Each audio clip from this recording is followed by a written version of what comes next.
palm change number 1.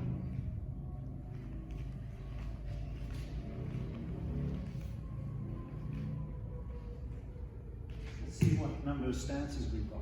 We've got mabu.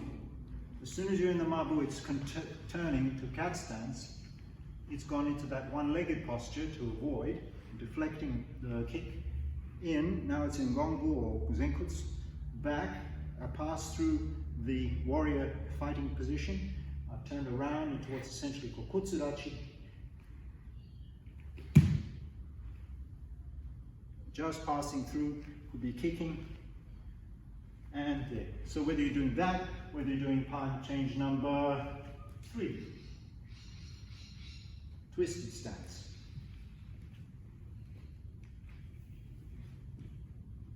It's a reverse stance.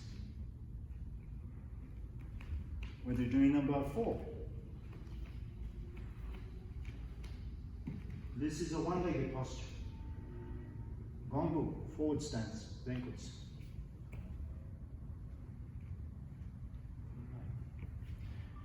All the stances are just constantly moving.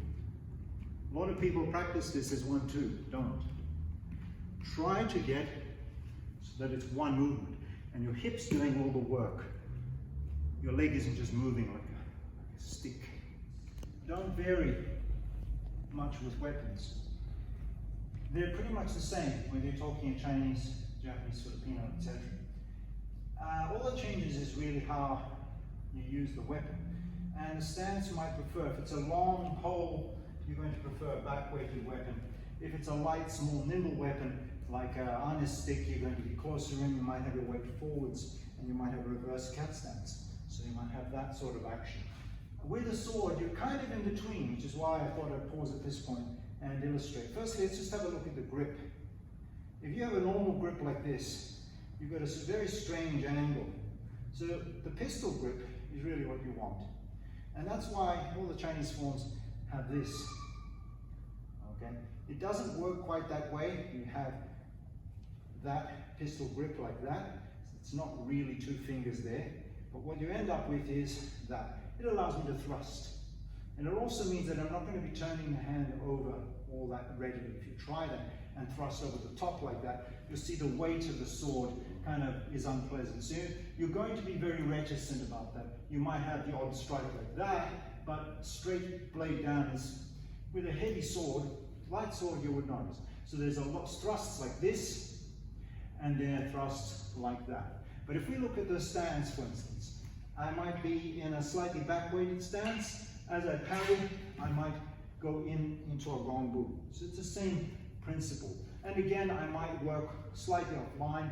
He might attack with a downward strike, and you'll notice I might come back. So against a powerful strike, I may have to move way offline, but you notice I always go straight back. Again, he might strike with a thrust or a strike down, whichever. I might do a beating back strike, do a downward strike. I have to be very careful. Yeah, again. And from there. Why here? Because I don't want to have it anywhere near there. Either it goes back or it touches there. These are all things that you learn once you get a blade. Okay. So the same thing you'll notice when you go through the form.